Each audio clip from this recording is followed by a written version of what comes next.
Bueno, boa tarde a todas e a todos. Vamos a comenzar hoxe unha hora especial, non? Normalmente facemos os actos un pelín antes, non? Por iso non vamos a cortesía do cuarto de hora, hoxe non será. Bueno, esa é unha petición expresa por cuestións de tarefas e traballo dos protagonistas do acto, non? Non era cuestión nosa. Bueno, quería decirvos dúas ou tres cousinhas. Mira, cando xa casi no verão, no? Xurxo Lobato, o fotógrafo, chamoume para ver a nosa disponibilidade sobre a posibilidade de facer este acto. Xa lle manifestamos o noso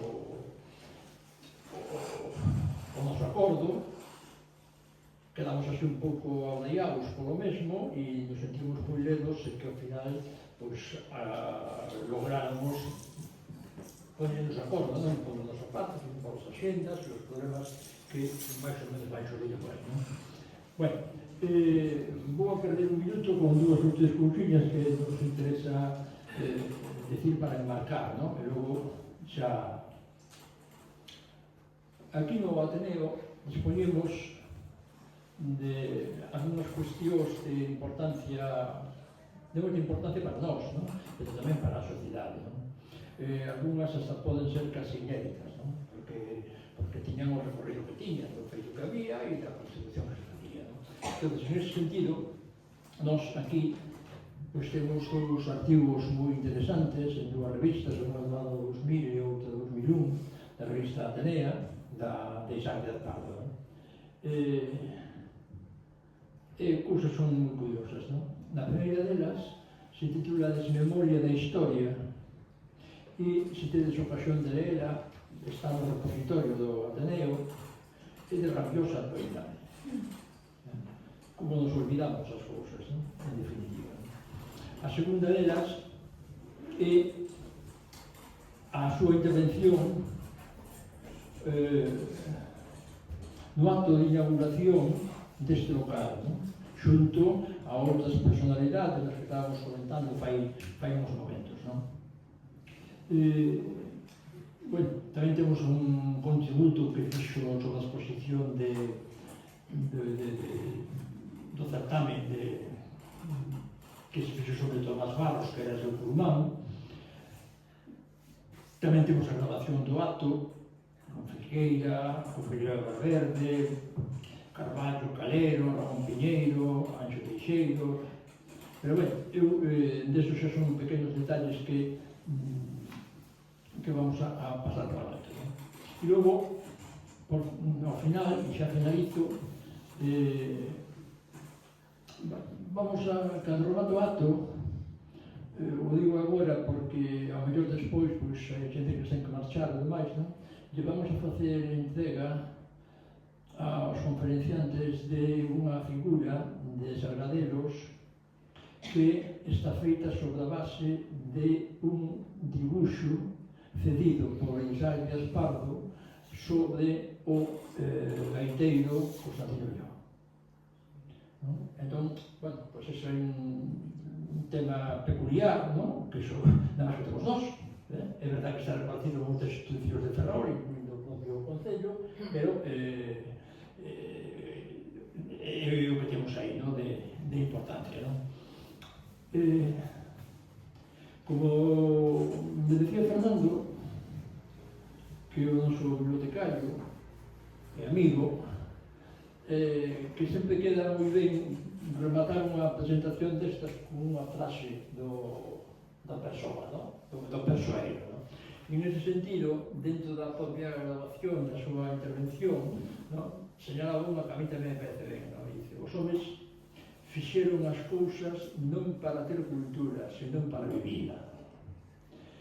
E dito isto, paso a decirvos a composición da mesa, bueno, non da mesa, para os componentes que estamos aquí na mesa, non? Bueno, na beira esquerda de todo está Montefar, que xa o coñecedes todos, e, bueno, non por coñecelo, por ser concechado solo, non? Sino porque é doutor en filoloxía, foi catedrático de lingua e literatura. É un gran estudioso de Torrente Ballester, como é ben sabido. De feito, a súa tese de doutoramento a fixo sobre él. É concejal de Cultura actualmente e un bon interlocutor, unha persoa dialogante. Logo, no centro da mesa está Manuel Quintana Martel, que é o presidente actual da Academia de las Artes. É pintor, escultor, estudiou na Escola de Artes de Barcelona, foi profesor en varios institutos, escolas en Cataluña, voltou a Compostela, estivo en Nova York, expuxo en varios países do mundo, voltou de novo a Galicia, é académico desde o 2004, me parece que... por aí. Sí, 2004, bueno, ten diferentes premios, ¿no? Tenes pues, o tema do Premio da Cultura Galega, ¿no? De artes plásticas, colaborador en innumerables publicacións. E logo está, que será o que remata o acto, Isaac Díaz Arias de Castro, que é fillo de Xavier Pardo, e na súa... Xosé. Sí, Xosé.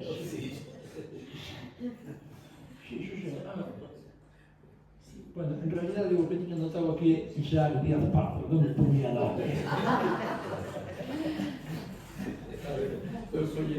Pero bueno, él é diseñador gráfico, pintor, empresario, estudiou filosofía e letras en Santiago, académico desde 2017, bueno, en fin, que impulsou a Fundación Luis Giovanni, que é vicepresidente, e ademais é administrador do Laboratorio de Formas de Galicia, non? É dicir, moi vinculado a todo o que ten que ver coa arte.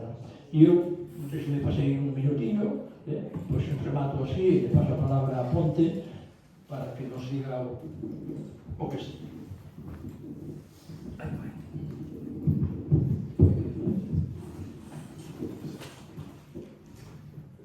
Gracias, señor presidente del Ateneo. Buenas tardes.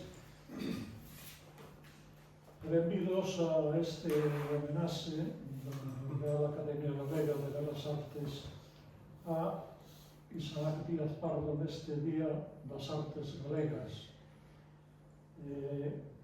A este acto únese o Concello de Ferrol, cuya representación eu asumo neste momento con moito gusto.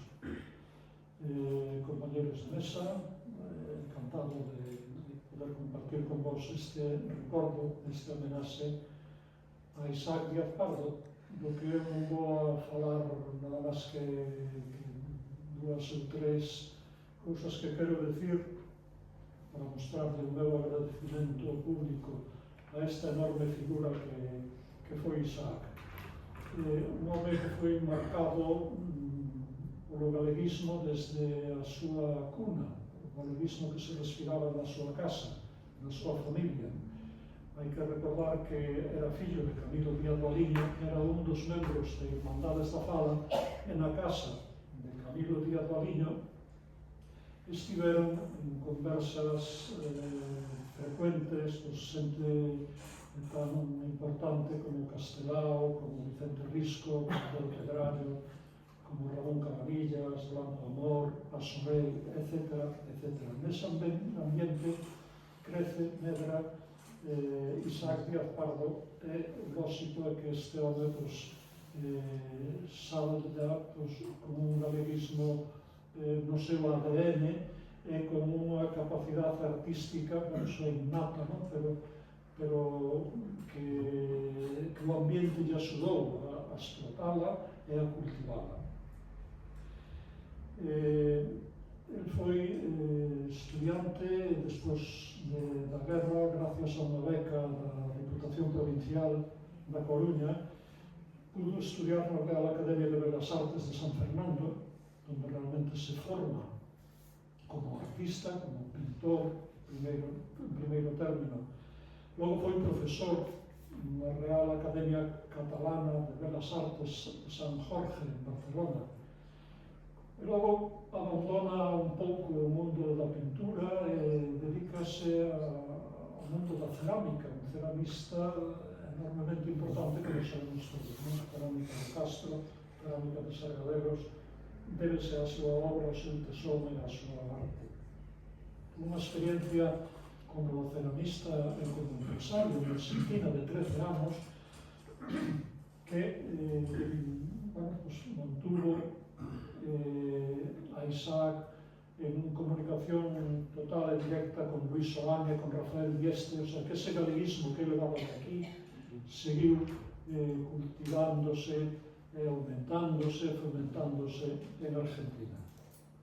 Bueno, pintor, diseñador, editor, empresario, escritor, un intelectual de corpo inteiro que para min destaca fundamentalmente, hai que destacarlo primordialmente, además de todo, de todas estas caras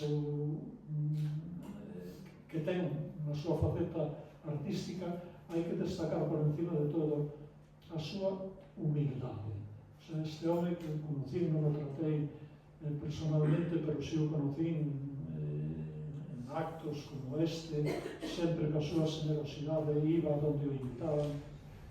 Ese aspecto de paisano que tiña, de home sincero, de povo, é algo que a mí sempre me chamou a atención, porque estamos ante un intelectual de unha talla enorme.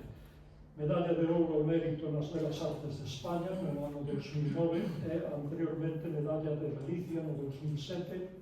E quedo me remato con unha frase de Manuel Rivas que antes de que morrera, non foi un obituario, sino antes de que morrera Isaac Díaz Pardo, dixo del o seguinte: Isaac Díaz Pardo é o home máis querido de Galicia.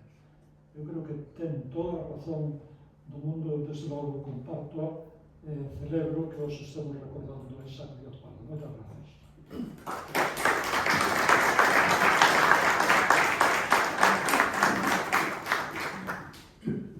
Boa tarde, señor presidente do Ateneo Ferrolán, señor concelleiro de Cultura, compañeiro da Academia e conferenciante no día de hoxe.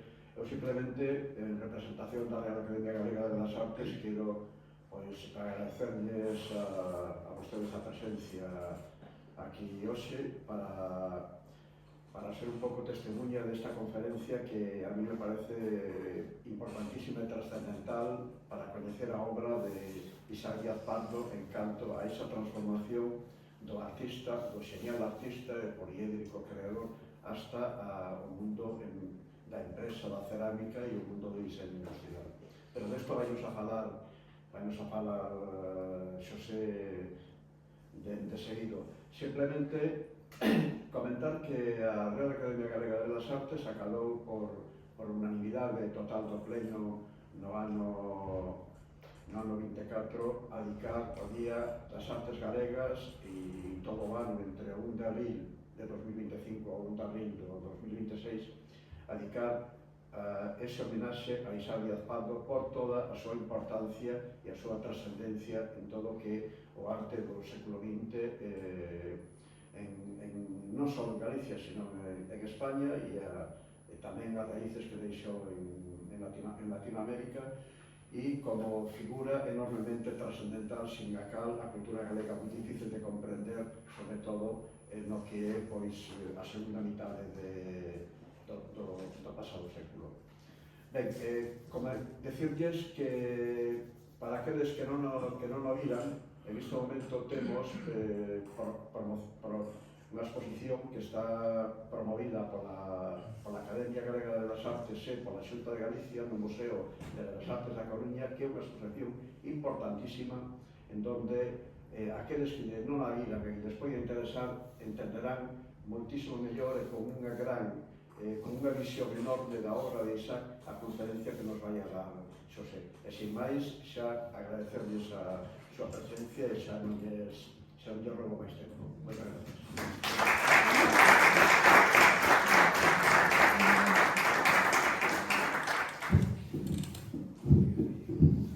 Alguén pode pechar estas luces de aquí para que se poda ver?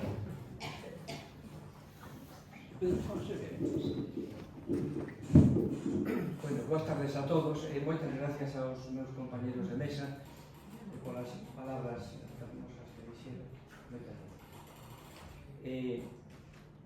Como dixo o meu presidente, efectivamente, esta conferencia é, digamos que, un resumen, en certa maneira, da exposición que se inaugurou no mes de xullo na Coruña, que se chama A Barca de Caronte. A travesía vital de Sánchez Parco é unha exposición, é unha conferencia que vou a dar que pretende, digamos, atravesar, facer unha viaxe por todas esas singladuras que o navegante Isaac Díaz Pardo fixo durante toda a súa vida, porque Isaac Díaz Pardo non só foi un pintor, senón que foi algo máis, fixo moitas cousas, e en esta exposición que está na Coruña, en esta conferencia, é o que queremos precisar, no? Esa travesía que fixo na súa vida. Ben, a conferencia que vou a dar, en realidade, vai a ter poucas palabras e moitas imaxes. A mí me gusta dar as conferencias con moitas imaxes, porque penso que as palabras son moi importantes, pero as imaxes son fundamentales. As obras dos creadores, dos artistas, non se entenden sin imaxes. Por iso eu sempre gosto de dar as conferencias, tanto si é sobre Luis Oane ou si é sobre o meu pai, Isaac Díaz Pardo, sempre abarrotadas de imaxes, porque as imaxes, aparte de comunicar cousas, teñen un aspecto emotivo importante. Moitas veces as imaxes non só chegan ao cerebro, sino que tamén chegan ao corazón. Ben, a vida de Isaac Díaz Pardo, a travesía vital, pois se sucede en varios lugares, en 7 lugares. 6 deles son lugares físicos, son topónimos, e un deles non é un topónimo, é unha sociedade que é o Laboratorio de Formas, como vedes aquí. Bueno, quería explicar que o título da exposición que montamos na Coruña, desta conferencia, que se chama A Barca de Caronte, ben porque Isaac Díaz Pardo pintou dos grandes cadros que están presentes na exposición, se poden ver os dous dialogando nunha das salas da exposición. Son dos grandes cadros que teñen o tema da mitoloxía grega do barqueiro do inframundo, que mete aos condenados, os mete nunha barca e os leva cara ao Hades, atravesando a lúa Estixia. E quixemos facer unha alegoría, esa travesía que tanto Isaac pintou, pois é unha alegoría desa travesía que Isaac fixo ao longo da súa vida e ao longo da súa capacidade creativa. Este é un dos cadros do ano 47, a Barca de Caronte, é a primeira barca que fixo, é un cadro enorme da súa etapa clásica, da súa etapa académica, tanto estilísticamente como temáticamente, pois son moi clásicos. Fixadevos que aí está detrás, está Rivera, está Velázquez, está Goya, en fin. Hai unha serie de personaxes neste cadro, como vedes, que están tranquilos, están nas súas faenas de navegación, están indo cara a un destino tranquilos. Aquí non pasa nada. É o pobo galego que está é o ano 47. Pero, no seguinte cadro que fai no 55 co mesmo tema, a segunda barca de Caronte que fai, tanto estilísticamente como temáticamente, xa cambia rotundamente. Estilísticamente xa un cadro moito máis forte, dunha pincelada máis dura, máis expresiva, máis expresionista, máis solto. E temáticamente tamén. Aquí o pobo galego xa non está tan contento, xa non está tan tranquilo. Os remos que aparecían antes na primeira barca de Caronte se convirten aquí nunha especie de lanzas, non? Xa casi non hai navegantes, aquí hai guerreiros, non? É un cadro que xa está empezando a vislumbrar a etapa da pintura social de Isabel Pal. Ben, o primeiro lugar importante de Isaac é Santiago de Compostela. É fillo, como dixo José Antonio, un personaxe importante dentro da cultura, dentro da Galicia, da cultura galega do século XX, que foi Camilo Díaz Mariño. Camilo Díaz Mariño tiña un taller en Santiago no ano 1920 de escenografía. Ali facía pintura, facía rotulación, facía tipografía, facía diseño gráfico e facía, sobre todo, escenografía para as obras de teatro que se facían tanto en Galicia incluso como en outras partes, como en Madrid, que ten feito obras escenográficas para certas obras de teatro e zarzuelas en Madrid, non? Bueno, pero o taller de Camilo Díaz Mariño era unha especie de faladoiro onde José Antonio recordou, non? Onde se xuntaban as importantes cabezas do galeguismo, non? Estaba Ángel Casal, estaba Otero Pedrallo, estaba Pilar Ponte, bueno, ali se discutían moitas cousas. Isaac vai a beber, vai a ter unha osmosis importante nese taller a nivel ideolóxico, a nivel de compromiso galeguista e a nivel plástico, non? Esta é unha foto do taller, como vedes. Aquí este rapaciño que está no colo dunha persona e Isaac está no colo do pai de Camilo Díaz Mariño. Esta é unha fotografía donde están expoñendo para a propia foto un pouco os traballos que naquele momento se facían no taller, no obradoiro de Camilo Díaz Mariño, que está no medio, ese señor que está no medio vestido de negro da fotografía, tiña o taller no que se chama as Hortas, na Rúa das Hortas. Atrás, se vos fixades, está o Palacio, o Pazo de Raxoi e a Iglesia de San Silvestre. Bueno, a importancia de Camilo Díaz Mariño é importante na vida de Isaac. É importante. Estaban moi unidos. Cando a Camilo Díaz Mariño o asesinan en 1936, pois aí se produce unha hecatombe absoluta, non? A unión que tiña pai e fillo é tan importante que no número 274 da revista Nosa Galega, que era o ideario das Irmandades da Fala, de xulio de 1930, Isaac tiña daquela 10 anos, era un rapaciño. O pai lle escribe un poema que vedes aquí na fotografía da dereita, abaixo de todo, que pon para vos. Bueno, ese poema é moi bonito porque fala de que o neno ten unha estrela que simboliza a liberdade. É precioso, non? Prendinlle na cabeza do meu fillo unha estreliña forxada na irmandad e quero ver brillar a luz desa estreliña hasta chegar cegar. Que vexan os demais nesa estreliña a luz da libertad. Que vexan que o tesouro máis querido o ten o seu brillar. Estreliña feituca de cariños, estrela do meu lar, que sempre te darei como reliquia de terra, Dios e nai. Xa te deixo prendida no meu fillo para sempre endexamais, non? Bueno, en ese ambiente que lle dá o Obradoiro e a familia, o pai, a súa familia, aparte hai outro ambiente importantísimo na vida de Isaac, que é a República. A República simboliza a libertad, a o libre pensamento, aparece un mundo novo, a cultura galega se desperta, e Isaac se converte nun neno republicano. Enseguida é un rapaz desperto, enseguida se afilia a Xuventúdes Socialistas Unificadas e se poñen a facer política. Xa ten 12, 13, 14, 15 anos durante a República, pero vai a ter unha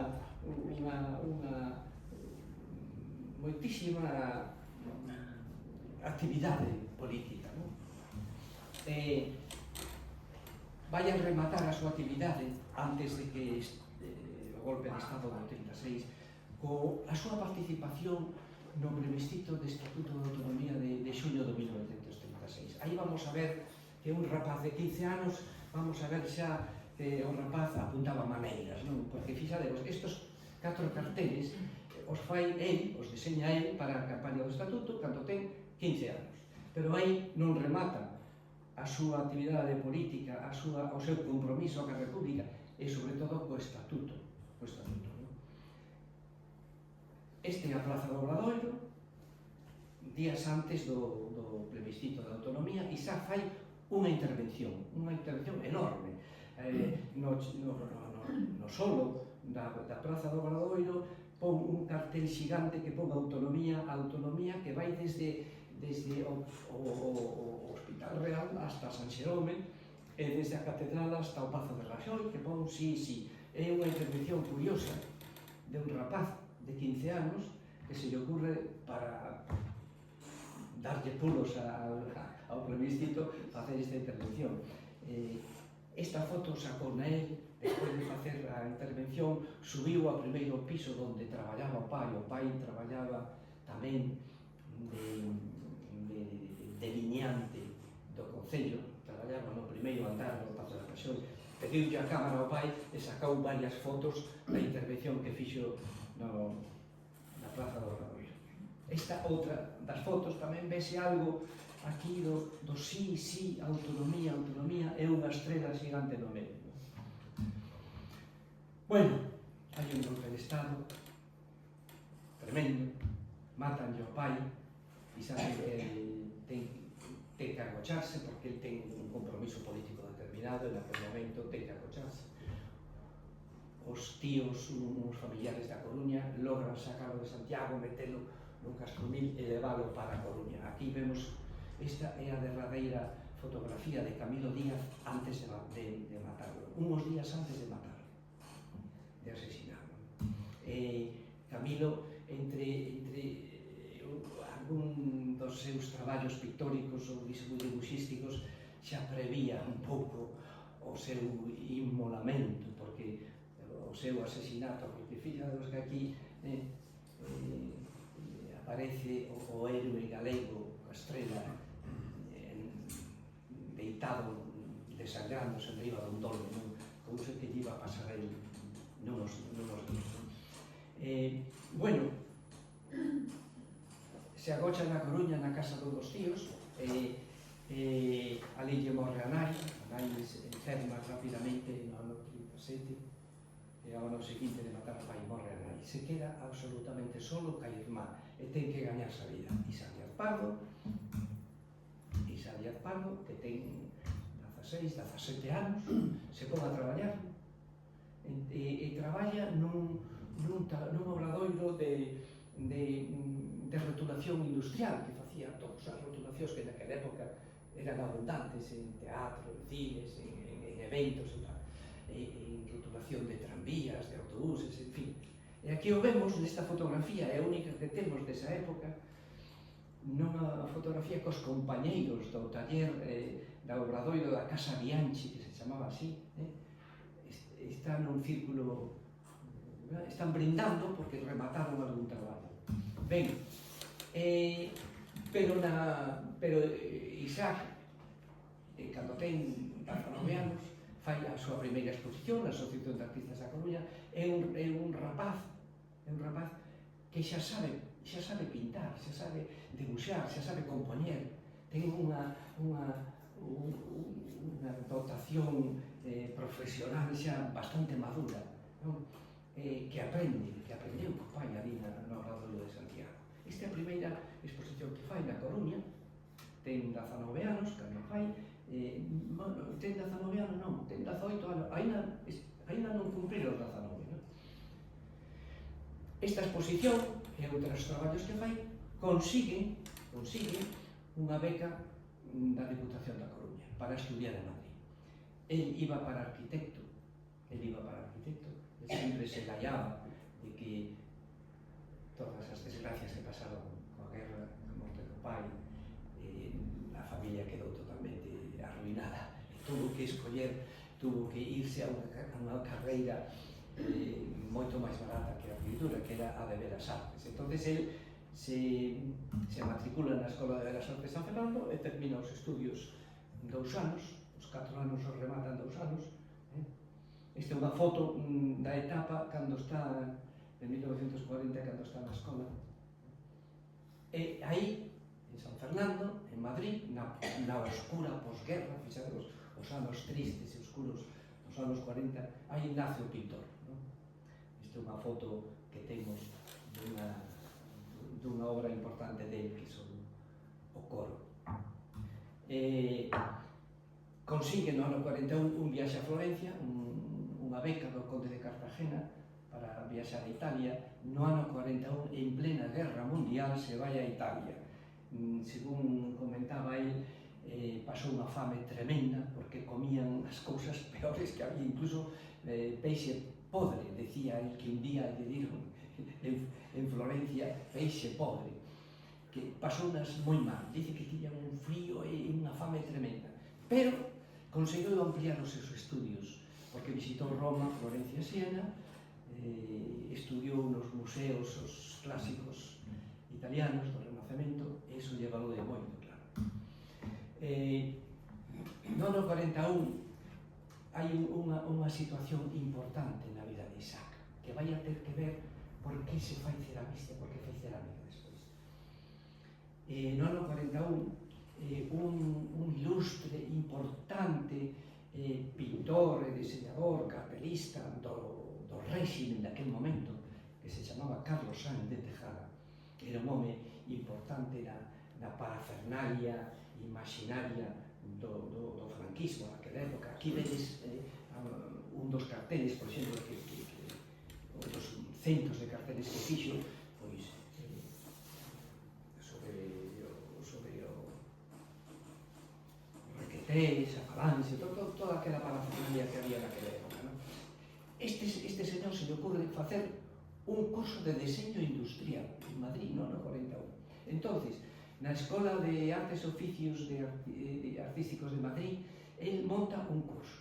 Entonces lle pide a Escola de Bellas Artes de San Fernando e a Escola de Arquitectura de Madrid que escollan seis alumnos de Bellas Artes e de Arquitectura. E escollen a Isaac na Escola de Bellas Artes de San Fernando. O primeiro que escollen é a Isaac, era un alumno aventaxado. Aquí ao vedes suliñado con outros 4, porque eran 5, perdón, compañeiros da escola, non? Entonces, ali nese taller de diseño industrial, Isaac toma contacto coa cerámica, porque unha das cousas que facían os prototipos, os proxectos e tal, eran en barro, en cerámica, e ali toma contacto. Esta é unha cousa moi importante na vida de Isaac, non? Bueno, no ano 45 se casa con Mimina, que é unha pintora, unha xove, unha moza pintora da Coruña, que aprendía pintura con unha tía de Isaac que era pintora e tiña unha academia de pintura que se chamaba Dolores Díaz Valiño. E a figura de miña nai, de Mimina, é moi importante para ele, porque non só lle vai axudar na montaxe, sobre todo dos talleres de decoración, tanto do Castro como de Magdalena en América, como os agaredos, vai a ser unha figura importante dele, sobre todo no apoio que lle dan. Isaac lle reconoce ese amor que lle ten a muller e a pinta en moitísimas moitísimos óleos, non só en retratos propios de miña nai, senón en retratos que facía ou en cadros corais que facía, aparece sempre o retrato de miña nai, en centros de retratos. Aquí vedes os retratos de dúas épocas de miña nai. E no ano 46 consigue outra beca e se vai con un grupo de artistas, había un músico, un arquitecto, escultores, 2 pintores, se vai a Londres. Si antes no 41 se vai en plena guerra mundial a Italia con todos os problemas que había nesa época, en Londres non foi menos a cousa, porque el contaba que Londres estaba medio destruído. Claro, no ano 46 as bombas nazis deixaran medio esnaquizado a cidade. Pero ali entra en contacto, tamén é un viaxe importante porque entra en contacto co exilio. Entra en contacto con varias persoas do exilio, entre eles con Torner, que era un musicólogo que fora membro do Seminario de Estudos Galegos, un musicólogo importante que recolleu xunto con Baligay, con Jesús Baligay, o cancioneiro popular galego. Bueno, en Londres, aparte da xeira de estudios que fixo nos museos, entrou en contacto con unha galería e fixo unha exposición na Galería da Vinci, no ano 41. Isaac ten, nese momento, no ano 46, Isaac nese momento ten 26 anos. Hai unha exposición en Londres, na Galería da Vinci, no centro de Londres, que vende todo. Vende todo. Este retrato que temos a familia, este autorretrato, ten por detrás o papeliño. Estuvo vendido na Galería da Vinci de Londres. Gracias, pois, tuvemos a sorte de que retornou, e xa como conservamos. A parte dereita vedes unha carta que lle manda no ano 47 o director da Galería da Vinci a Isaac, agradecéndolle a súa participación na exposición. Bueno, nesa época en Madrid, Isaac desenvolve unha actividade frenética como pintor. Foi un retratista enorme, fixo centos de retratos, porque lle encargaban, el vivía prácticamente dos retratos, e fai importantes exposicións. Aquí, por exemplo, poño dous portadas de catálogos de dúas importantes exposicións que fai en Barcelona, na Sala Gaspar, no 47, no Círculo de Belas Artes de Madrid, no ano 48. Aquí expón os seus grandes óleos, as súas grandes pinturas.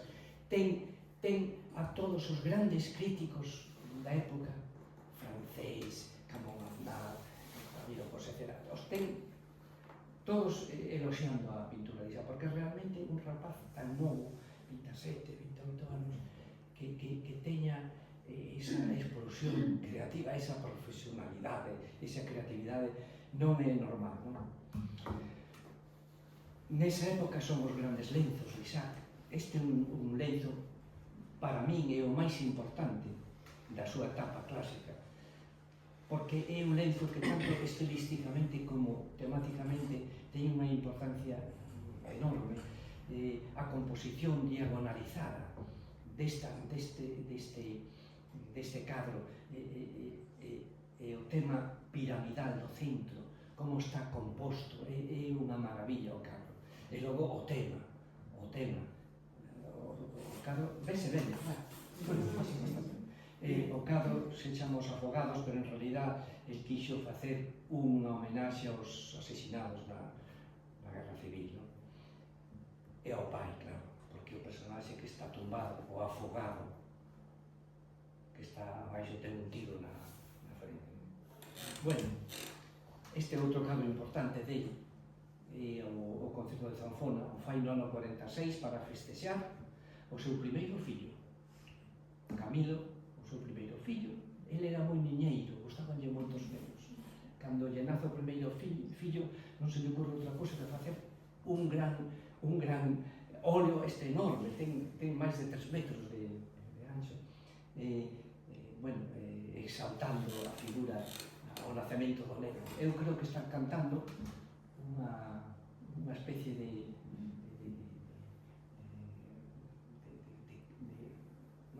desaparecido, en homenaxe ao neno que nace. Bueno, este é outro cadro importante, hoxe está no Museo de Belas Artes a Coruña. Con este cadro gana unha das... non é que gane, é que cando lle dan a beca para ir a bolsa, para ir a Londres, ten que entregar este cadro despois, non? Era unha norma que había, non? E aquí non se lle ocorre outra cousa que no ano 46 facer un meeting, pero claro, naquela época non se podía chamar meeting e lle chamou o discurso, pero hai referencias de que, a máis ele sempre o comentaba, non? De que este é un cadro sobre un meeting político, pero naquela época non se podía. Aquí en Madrid, no ano 47, pasa outra cosa importante na vida de Isaac, moi importante. Resulta que Álvarez de Sotomayor, o pintor, o gran pintor galego, que daquela era director do Museo do Prado, lle pide a Isaac que participe na decoración das bóvedas do Valle de los Caídos, de Cuencamuros, ¿no? Entonces, claro, ali había que facer unhas pinturas alegóricas do régimen fascista, falanxista, requetés, toda aquela parafernalia naquela época, que foran os que lle quitaran a vida ao pai, aquilo non o suporta, claro. Dice, fuxin dali. Dice, no ano 46, lle dice a Sotomayor que o sinte moito, pero que vaya a montar un laboratorio cerámico na Coruña e que se marcha, que non sinte de moito. Pero é importante esta anécdota, porque o vota, en realidad, o vota de Madrid, non? Dase conta de que non pode seguir mal. Bueno, entonces no ano 47, 48, él empeza a retornar a Galicia, monta un laboratorio cerámico no Castro de Samuedo, que era unha finca con un pazo que tiña o seu solo, que lle cede unha parcela ali na finca, e monta un obradoiro de cerámica, un laboratorio, un pequeno laboratorio de cerámica, e monta o estudio de pintura que tiña en Madrid, o monta no Castro de Samuedo. Este debuxo de Isaac Díaz Pardo, Isaac do ano 48, que lle manda a Camilo José Cela, ten aquí a dedicatoria a Camilo José Cela, este diseño de mi estudio en el Pazo del Castro de Samuedo, diciembre de 1948, Isaac Díaz. Entonces lle manda a Cela que lle fixera varias reseñas e tiña certa amistade con ele, pois lle manda o seu novo estudio, non? Debaixo, porque isto está nun primeiro andar, debaixo monta o laboratorio de cerámica. Pero, co tempo, cos meses, Isaac se convirte, pasa de ser un artista a ser un industrial, a de ser un ceramista a ser un diseñador cerámico, non? Monta unha fábrica. Aquelo lle vai ben, lle gusta o tema da cerámica, do laboratorio, ten experiencias positivas e monta unha fábrica. No ano 1949 crea unha sociedade con un socio capitalista da Coruña, vivía entre a Coruña e Madrid, que se chamaba José Rey Romero, e monta unha fábrica de porcelana que se chama Cerámicas del Castro S.L. Ben, isto que vedes aquí son unha foto de 1948, son as primeiras dependencias da fábrica que están nesa finca do Pazo. A casa que se ve ao fondo é unha parte do Pazo. Esta é unha foto do primeiro obradoiro de decoración que ten Cerámicas do Castro, no ano 49, fixadevos que xa está cheo de pocillos, de tazas, de platos. E Isaac empeza a facer as súas cerámicas, a partir do ano 49-50. As primeiras cerámicas decorativas que fai Isaac son absolutamente tendedoras a súa pintura. Isaac está extrapolando, digamos, a arxila, ao barro, as figuras, os personaxes da súa pintura, sobre todo da pintura dos personaxes femeninos. Pero tamén, así Siña empeza a facer porcelana utilitaria, porcelana funcional, non? Aquí vedes as primeiras pezas utilitarias que salen de Cerámicas del Castro. Estos deben de ser do ano 51-52. Fixadeus que ainda son deudoras da súa pintura. É unha cerámica moi clásica, non? Donde os elementos pictóricos, por decirlo de alguma maneira, son fundamentales dentro da peza, non? Bueno, aparte de facer unha fábrica de cerámica, fai fillos tamén.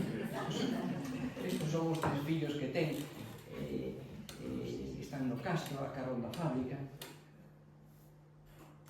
E aquí aparece un problema grande que vai a decidir bastantes cousas. E é que o problema, a materia prima principal da cerámica con que se surtía Cerámicas del Castro era o caolín. O caolín fundamentalmente a porcelana fundamentalmente se fai con caolín, aparte dunha pequena proporción de cuarzo, de feldespato, para solidificar ben o caolín, pero o 90 tantos % é caolín.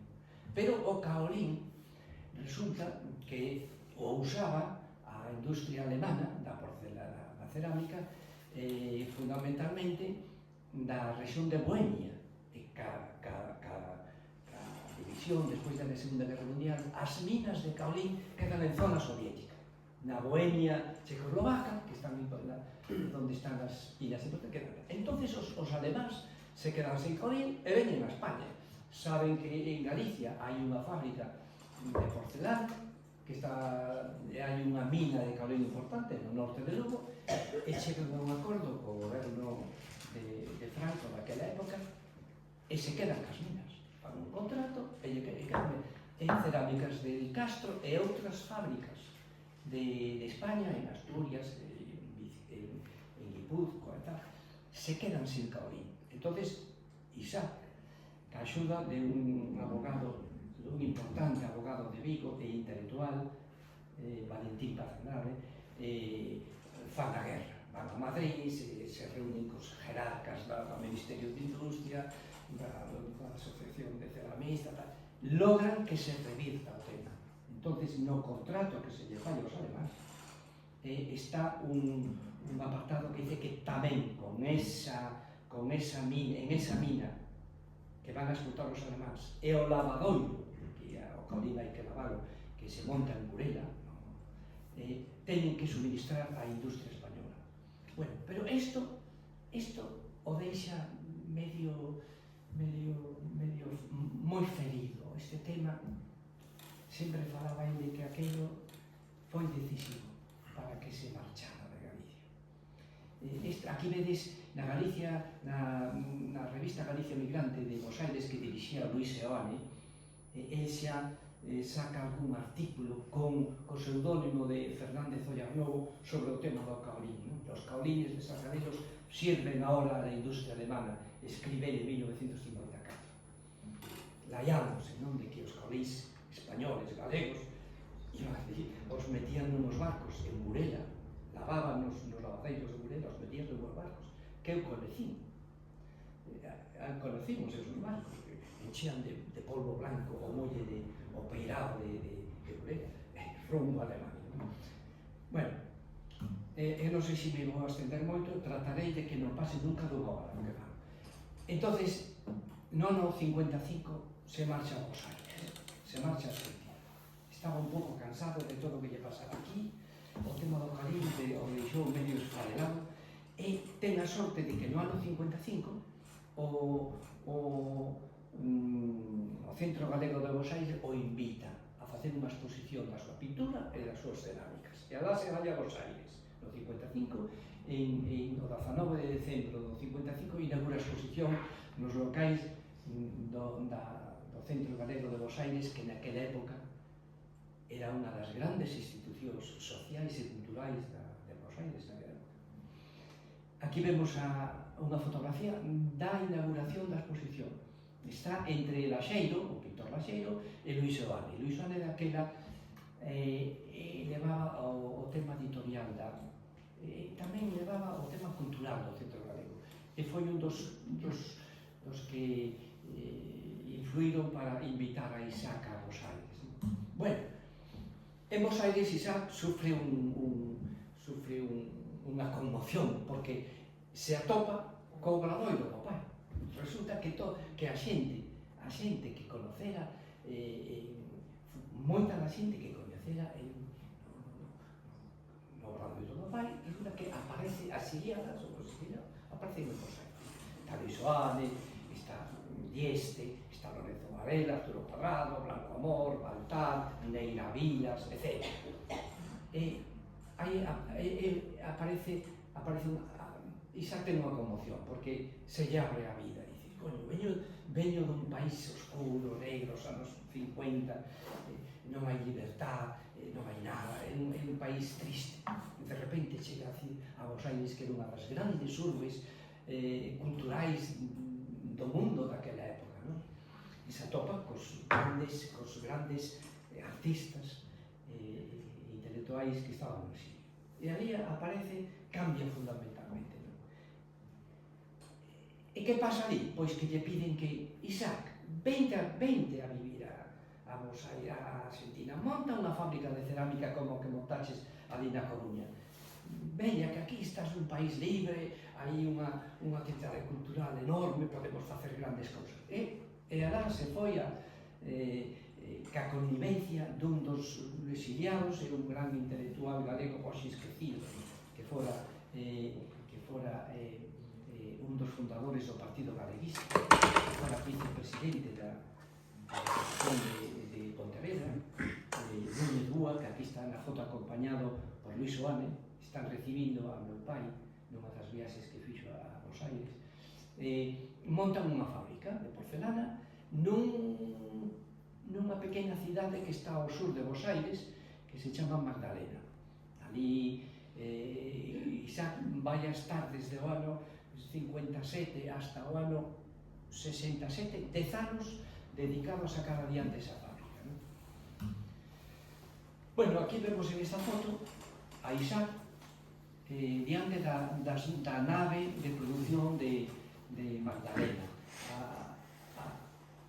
A produción vai a chamarse Porcelanas de Magdalena, ainda que a sociedade que está detrás, impulsando o proxecto, chamase Centia S.A., non? Aquí vedes que utiliza o mesmo símbolo que utilizou, a mesma marca que utilizou para Cerámicas do Castro, que é o dolmen inscrito nunha especie de triángulo, non? Ben, en Magdalena, ali, a Argentina, nace unha institución que vai a ser definitiva, vai a ser importantísima para todos os proxectos que vai a levar a cabo Isaac con Luis Oane en Galicia cando retorne, non? Aquí vemos unha foto en Magdalena, na fábrica. Luis Oane é o primeiro na esquerda, Isaac está axionllado a carón de outros compañeiros da empresa. Ali, a nivel diseñístico, vai a cambiar. Se antes facía no Castro unha cerámica clásica, moi deudora da pintura, moi pictórica, non? Aquí vai a cambiar absolutamente. En Magdalena aparece outro Isaac, non? Aparecen unhas pezas funcionais, unhas pezas modernas, dunhas líneas moi avanzadas, non?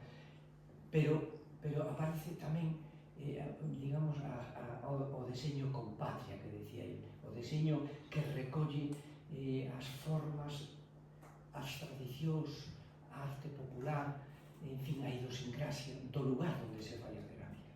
Este é un xogo de café que se fai a Magdalena, e ten un esgrafiado, un releve dunha cultura preincaica, non? De Argentina. Isto vai a ser importante porque este tema de facer formas actuais, pero con patria, digamos, con formas sacadas das tradicións, dos mitos e das lendas, vai a extrapolalo ao Castro e sobre todo aos Sargadelos, como veremos máis adiante. Isto, por exemplo, cando ele chega no 67, retorna, porque xa ten en mente o o tema da restauración de sargadelos, el trae todo eso ese saber, ese novo saber facer que conformar en Madalena atrae a Galicia, ¿no? Aquí vemos, por exemplo, un xogo de desayuno que fai no Castro con un tema do mosteiro de Monfeo, que se chama Monfeo. E hai outros temas sacados da arte galega, está o Porto Marínico, o Anabánico, etc. En Madalena fixo unha escola de cerámica para nenos. Aquí vedes unha fotografía dos nenos traballando ali na escola. Isto vai a ser importante o desenvolvo, porque depois isto vai a extrapolar os sargadelos. Os sargadelos vai a facer unha escola de cerámica importante, non? Isto é o xérmolo da escola de cerámica de Sargadelo, está en Madalena, non? Como moitas cousas que se fixeron en Galicia están en América, non? O que encima, pisando a foto, está un catálogo porque as obras que fan os rapaciños estos en Madalena se fai unha exposición en Bos Aires, me parece que se chama Galería Velázquez, sí, na Rúa Maipú de Bos Aires se fai unha exposición. Ben, Madalena se convirte nun centro de peregrinaxe tanto de artistas intelectuais argentinos como de artistas intelectuais xentes de Galicia que van a Argentina por distintas razóns, sempre recalan en Buenos Aires, non? Aquí, por exemplo, está con varios compañeiros, incluso con dos personaxes argentinos, un enxeñeiro e un abogado importantes de Argentina. Esta é unha foto da viaxe que fai, da visita que fai Ramón Otero Pedrallo a Madalena. E ten tempo de escribirlle a familia. Estas son, por exemplo, son 3 exemplos de cartas que lle escribe aos fillos. Aos fillos, a muller lle escribe 800 cartas. Temos no arquivo noso 800 cartas que lle escribe a muller. A veces hai semanas que escribe 3 cartas. E aos fillos lle escribe máis de 200 cartas. Neses 10 anos. El non está aos 10 anos enteiros en Bos Aires, porque xeralmente se pasaba 6 meses ou 8 meses en Argentina e 4 ou 5 meses aquí en Galicia, ¿no? Alternado. Pero cando estaba en Madalena, na Argentina, entra a morriña, entra a saudade, se acorda da familia, dos fillos, que escribe unhas cartas moi bonitas que están en período ahora para ser editadas, ¿no? E que pasa na Argentina tamén? Ali Isaac, porque a cidade de Madalena está en plena pampa argentina, 100 km ao sur de Bos Aires, perto da cidade de La Plata. Pero claro, ali hai unha certa soedade, está só, casi sempre está só, despois dos traballos que lle requiren a empresa, pois aparece unha nova etapa pictórica, fai unha nova pintura. Esta nova pintura que aparece en Madalena, na Argentina, que é bastante grande, porque son moitos anos os que está ali, é moito que pinta. É unha pintura de un gran contido social, e estilísticamente tamén moito máis avanzada, ¿no? Este, por exemplo, é un cadro de 1969. Está equivocado, isto non é do 69. Ah, sí. Non, isto do 60, está equivocado, é do 61. De Madalena, está fixado. Ben, un dos cadros importantes que fai en América é a nave espacial. É un cadro enorme, é un tríptico, onde ele explica a súa cosmovisión da sociedade galega actual, non? É unha especie de divina comedia. Son tres escenas, na parte de abaixo está o pobo traballador, está custodiado polos 3 poderes, que son o poder militar, o poder político e o poder económico. Están aquí, se non sei se vedes máis ou menos a man esquerda. Está o pobo traballador, que é o que sustenta a clase media, é o panel do centro, donde Isaac pinta unha clase media totalmente desbocada, porque aí están pasando maravillosamente ben, facendo saltitantes, hai música, hai de todo aí, non? E logo está no panel superior, pinta unha nave onde mete a diversos personaxes e diversas profesións de galegas, os mete nunha nave e os manda ao espacio como buscando unha vida mellor, non é unha especie de alegoría tamén da animación. Ben, como vedes a pintura, este é do ano 66, Adán e Eva, e como vedes a pintura en Argentina avanza dunha maneira moi visible, non? A nivel formal. En América tamén escribe e tamén edita libros. Este é un libro de debuxos de xente da súa aldea, onde pinta, donde son 20 personaxes. Está o cacique, está o abogado, está o cura, está o tolo, está a rapaza mariñeira que está cosendo redes, ou a rapaza que lle sirve de modelo. Está toda unha socioloxía da Galicia rural da época que é moi curioso. Ten certa importancia este libro porque no primeiro debuxo que se chama O meu cabalete, porque o libro ten un debuxo na man dereita e na man esquerda un texto sobre o debuxo. No texto que se chama O meu cabalete, ele escribe e explica por que se marcha de Madrid. Dice que se marcha porque está cansado de pintar os señoritos, a xente da alta sociedade, as mulleres ensolladas, os homens corbatados, os seus trajes, que está cansado deses personaxes, desa xente que procesua. Pero hai moitas teorías de por que xa abandona a pintura, se ven a Galicia a fazer cerámica. Hai moitas teorías. Unha delas é a que dice ele neste libro. Outra é a que os explicaba antes das pinturas do Valle de los Caídos, pero hai tamén unha terceira que arrapa pouco. Fai un libro de debuxos que se chama 20 debuxos de Cecilia Córdoba. É un álbum de debuxos precioso, prácticamente é un conxunto de estudios sobre o desnudo femenino.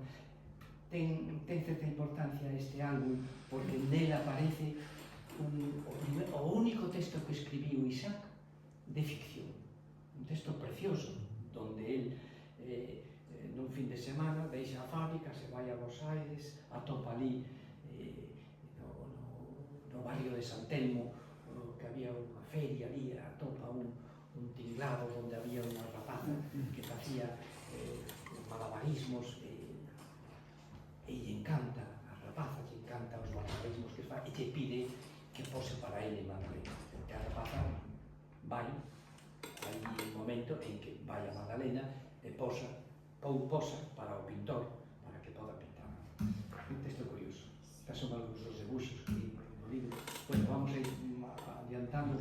E Magdalena, finalmente, para terminar o tema americano, fai un libro no ano 66, edita un libro con Luis Ovale, que se chama Galicia hoy. Este libro está feito en Buenos Aires, impreso en Buenos Aires, pero sale ao mercado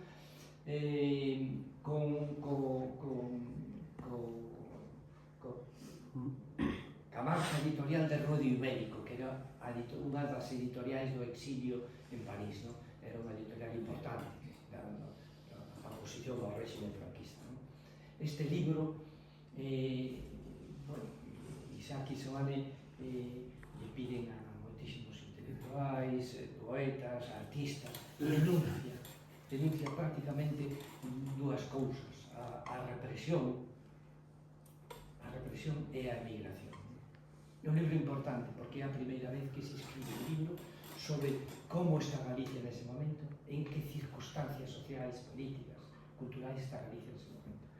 Tanto Isaac como Soane teñen que aparecer no libro con pseudónimos. Isaac aparece co pseudónimo de Santiago Fernández e Luis Soane de Maximino Brocos, porque naquel momento a hai problemas de que haxa represalias, non? O libro se distribúe clandestinamente en Galicia desde París. Desde París vai entrando pouco a pouco en Galicia. Ben, bueno, son algúns debuxos que ten o libro. Estos son dos debuxos de Colmeiro, que denuncian a represión, os paseados, non? Aquí hai unha lista de colaboradores: Colmeiro, Laxeiro, Alonso Monteiro, Tomás Barros, Raimundo Patiño, El Ferreira, María Marín, Celso Núñez Ferreiro, Neira Vilas, Peretellas, Noua, Mercedes Urbán, etc. Isto é a aportación que fai Seoane plástica ao libro. Son dous debuxos que se conservan na Fundación Seoane e que están expostos na exposición do museo. Dos debuxos que fai Seoane para o libro denunciando o tema da migración. E Isaac non só escribe libros ou álbumes sobre arte, de política, senón que fai un libro de economía. É curioso, pero no ano 59 escribe un libro que se chama Discusión sobre a Organización de Industrias Manufactureras, para concienciar a xente do Castro e de Madalena e de transmitirlles as súas teorías económicas, e escribe un libro donde el fai un estudo do que é a organización industrial, porque el era anti-tayloriano. Si vos acordades da película de Charlot, Tiempos Modernos, que é a teoría fordiana, tayloriana do traballo.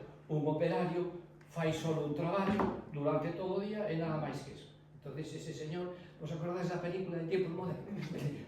O Charlot sale todo, o sea, sale do seu posto de traballo e seguía facendo o tornillo. Isa era anti-tayloriano, el sigue as teorías de Durkheim sobre a división do traballo. Nos traballadores, tanto de Madalena como do Castro, os move de sitio. Unha rapaza que está facendo moldes pasa a facer outro traballo, vai xirando para que o traballo non sexa un suplicio, senón que seña algo máis creativo. Ben, pasamos a Galicia. Isa no ano 67 ven a Galicia, definitivamente ten o proxecto de restaurar Sargadelos, e ven ca axuda de Seoane, é dicir, forman un binomio absoluto, non? Con varios proxectos. O primeiro proxecto que sacan adiante é Edicios do Castro. No ano 63 se editan os primeiros dous libros, máis que libros son álbumes de Seoane, son dous álbumes de grabados que salen co sello de Edicios do Castro no ano 63. Todo o Júbilo, que é un álbum que fai para unha galería de arte de Madrid, e o Meco, que é outro. Son os dos primeiros libros. A partir de aí, como sabedes, Edicios do Castro hasta 2008 ten unha produción de máis de 2000 títulos, non? Bueno, Isaac, aí o vedes na fotografía da esquerda, chegando de Argentina, xa ven cos seus bátulos, regresa para montar Sargadelos. Este é o primeiro cartel que se montan ali, unha vez que mercan a sociedade primixenia de Sargadelos, merca os primeiros terrenos e montan este o primeiro cartel que aparece ali, non? En este solar levantará su planta cerámica de Sargadelos. Seoane vai paralela, pouco a pouco vai regresando a Galicia. Regresa, pasa varias temporadas no Castro con Isaac, ca miña familia. No ano 63 fundan Edicios do Castro. No ano 67 fundan Sargadelos. E no ano 69 casi fundan e preparan a inauguración do Museo Carlos Maside. Seoane pasa todo o que fai Isaac non se pode separar da Seoane. Eles forman un binomio absoluto, non? Esta foto de Eduardo Blanco Amor, no ano 69, aí o temos os dous, mirando ao Blanco Amor, dicindo, aquí estamos a ver o que nos sale para adiante. O Museo Carlos Maside se inaugura no ano 70 con unha conferencia de Rafael Dieste, e a xiña empeza a ter unha dinámica importante. Ao ano seguinte fai a súa primeira exposición, no ano 71, fai unha exposición de Picasso e de Miró, que nunca se era nesa época, nese ano de 71, era a primeira exposición que se fai destes dos personaxes fundamentais da historia española, da historia da arte española. O Museo Carlos Maside é un museo que ten unha función moi concreta, que é a de dar a coñecer o movimento renovador da arte galega que existía antes da guerra, que depois co tema da guerra pois se esnaquizou, e os novos valores que iban aparecendo. Este auditorio, non sei, é Sargadelos, non sei se vou falar de moito tempo, son as 9:15, 5 minutos. En Sargadelos é, digamos, o proxecto estrela do Laboratorio de Formas de Isaac Seoane. Este que vedes aquí é un documento do ano 65, é a primeiro documento que hai de Sargadelos, do novo Sargadelos. Aquí se xunta o Laboratorio de Formas e Cerámicas do Castro, os socios das dúas sociedades, e fundan unha sociedade que se chama Fábrica de Cerámicas Sargadelos Sociedade Limitada, no ano 65. Enseguida, asiña preparan digamos, os primeiros edificios. O primeiro edificio que se vai a facer en Sargadelos se lle encarga ao arquitecto Andrés Fernández Albalá. É un edificio circular. Todo o que vai a ter Sargadelos en adiante ten que ter unha raíz, ten que expresar a alma galega de alguma maneira. Todo, xa seña un plato, unha taza, unha figura ou un edificio, ten que representar a Galicia, ten que estar Galicia metida. Entonces, o primeiro edificio é unha especie de metáfora da palloza galega, do tema redondo, das formas redondas tan galegas, non? Que fai Albalá, é un proxecto do ano, empeza no ano 67, no ano 68 xa empezan as primeiras, xa se empeza a levantar a primeira, xa se pon a primeira pedra do edificio. A parte deso, Isaac deseña todo o mobiliario que necesitan as empresas, tanto o mobiliario de tipo industrial, as mesas de traballo, de oficina, etc., como o mobiliario que necesita, digamos, o sector cultural, ¿no? Tanto de divulgación como as galerías Sargadelos, como os auditorios, etc. Estes son, por exemplo, dos exemplos. Isto é un exemplo dunha dos deseños que fai el, que é o mobiliario antropomórfico, unha cadeira, unha mesa. Estes son outros exemplos de deseños que fai Isaac para os auditorios, en este caso, ¿no? As mesas, para poder poñelas de distintas maneiras, as cadeiras. No ano 70 se inaugura Sargadelos, a planta circular. Esta é unha fotografía do 10 de maio do ano 70, que é cando se inaugura Sargadelos. Este é o cartel que diseña Seoane, porque Sargadelos se inaugura como un seminario sindical de diseño industrial. Se inaugura no ano, ao día seguinte, o día 11 de maio do 70, se inaugura este seminario, que van a acudir arquitectos, diseñadores de toda España. A parte deso, Isaac, a súa vena de artista, non remata e fai unha serie de cartéis de cego. Quere recuperar o tema dos cartéis de cego. Fai 5 cartéis de cego. Incluso fai un autómata que canta os carteles de cego. Vai cantando, fai 5 cartéis. Este é o Paco Pixiñas, que cun texto de Celso Emilio Ferreiro, que trata o tema da migración. O segundo cartel que fai é o Marqués de Sargadelos, con todas as vicisitudes do Ibáñez ilustrado, que termina asesinado en Ribadeo no ano 1809, acusado de afrancesado. Este é un que fai sobre o tema da nave espacial, que ao mesmo tempo que fai cadro, no óleo que vimos antes. Este é un cartel de cego tremendo, dramático, que é a historia dunha rapaza que vai a ser da migración, denunciando o tema da migración, unha rapaza que vai a servir a Londres na casa dunos ricachós, os ricos. A señora da casa a humilla, bueno, desfai pasar carotas a pobre señora e a rapaza termina asesinando a señora, non? Isto é un verdadero noir, é unha novela negra. E o último que fai é no ano 84 un cartel de cego dedicado a Castelao. Falando desto, nese rolo que hai aí temos este cartel reproducido, é unha edición que fai a Consellera de Cultura de Educación con a Real Academia de Belas Artes. Fan esta tirada enorme, se fixo para ir repartindo nos atos que pegamos. Se queres, podes abrilo e estendelo aquí para que a xente que quera pode levar os exemplares. É un cartel do personaxe tan importante para Isaac, para Galicia, que foi Castelao, donde ao final se recolle pois, a polémica que hubo ca reina dos restos de Castelao no ano 84. Ben, Isaac fixo moitas máis cousas que agora vamos a pasar en un minuto.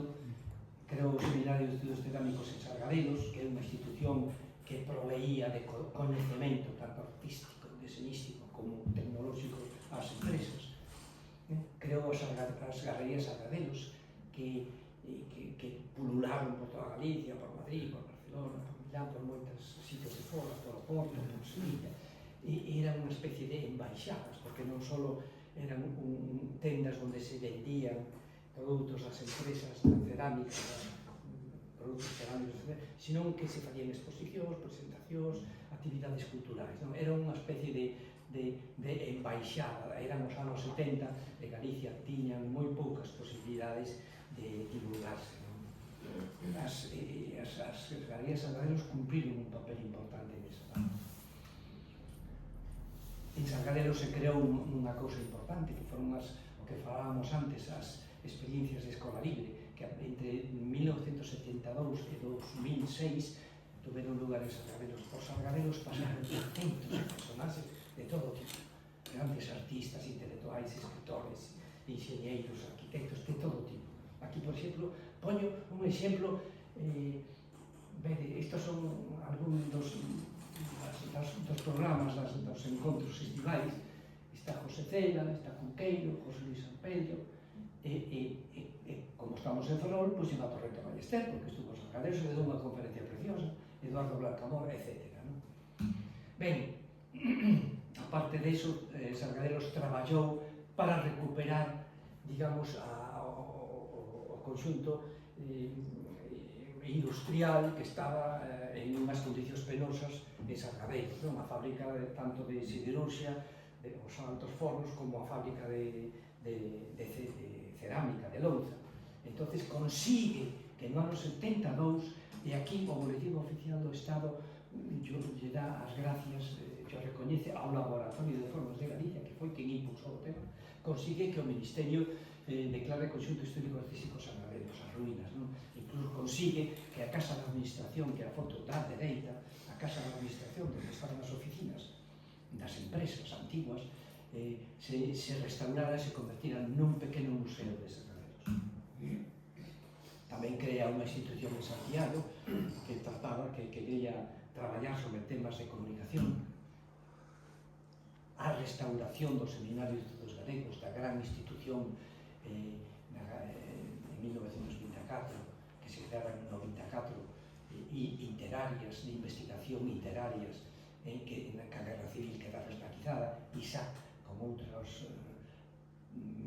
persoas, restaurou o seminario. Ben, outras importantes institucións que fixo o Laboratorio de Comunicación, que tiña unha escola de cerámica, unha imprenta, o Laboratorio Xeolóxico de Laxe, etc. Bueno,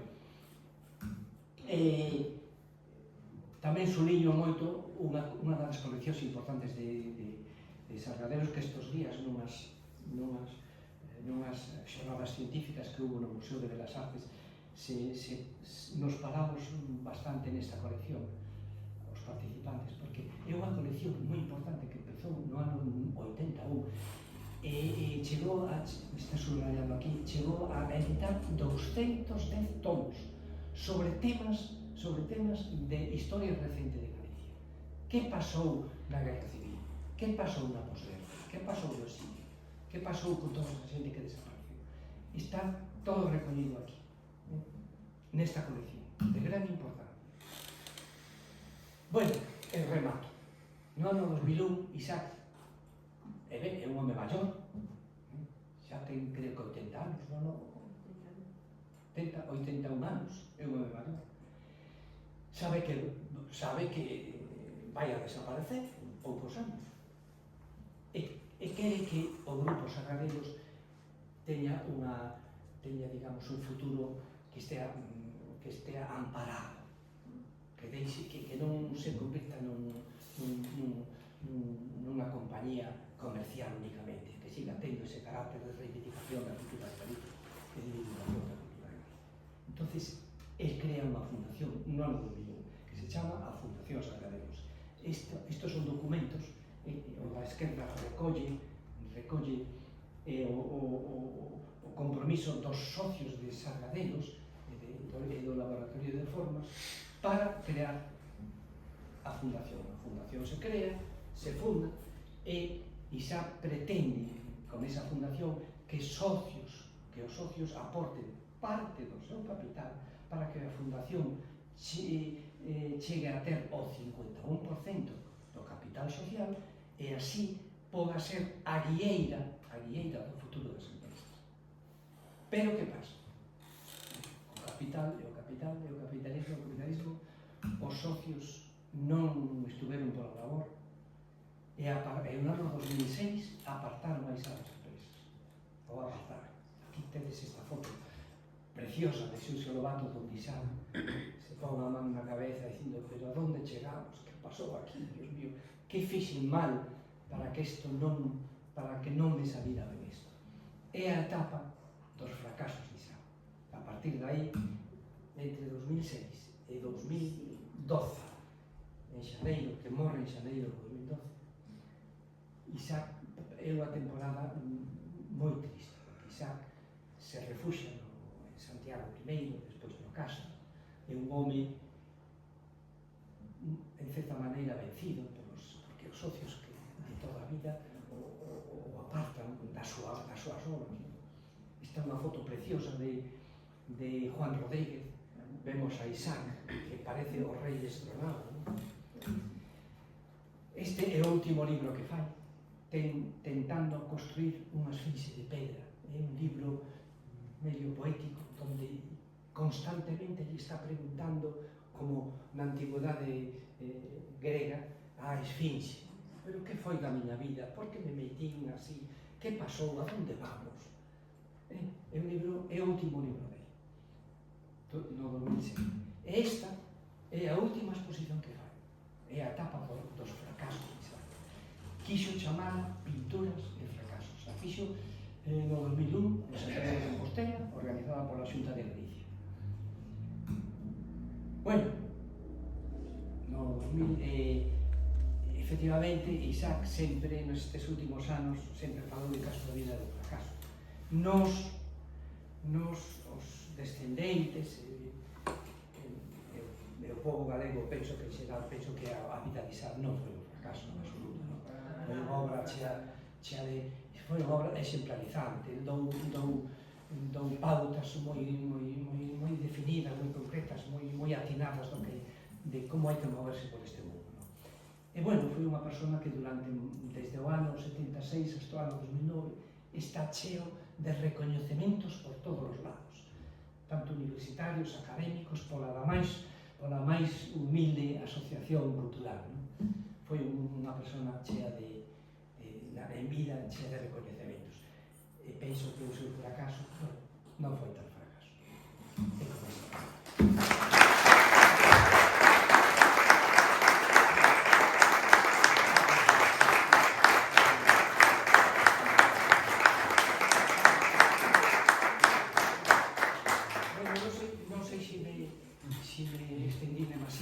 Unha hora. Ahora vou. Bueno, non sei se queredes facer alguma pregunta. Tenemos que Señor presidente, balancear por si quere facer alguma pregunta. Eu sei que non dixeches que Camilo Díaz Mariño, o teu avó, naceu en Ferrol. Bueno, me están corregindo aquí, efectivamente. Nós somos unha familia que ven de Ferrol. Meu avó Camilo Díaz Mariño naceu en Ferrol e se criou de neno nas rúas de andaba aquí correteando polas rúas do casco vello de Ferrol. Despois pasou a Coruña e despois a Santiago, pero a súa infancia pasou na Ferrol. Bueno, penso que de Ferrol te pode ser algo, supoño. La iglesia de autismo. Efectivamente, sí.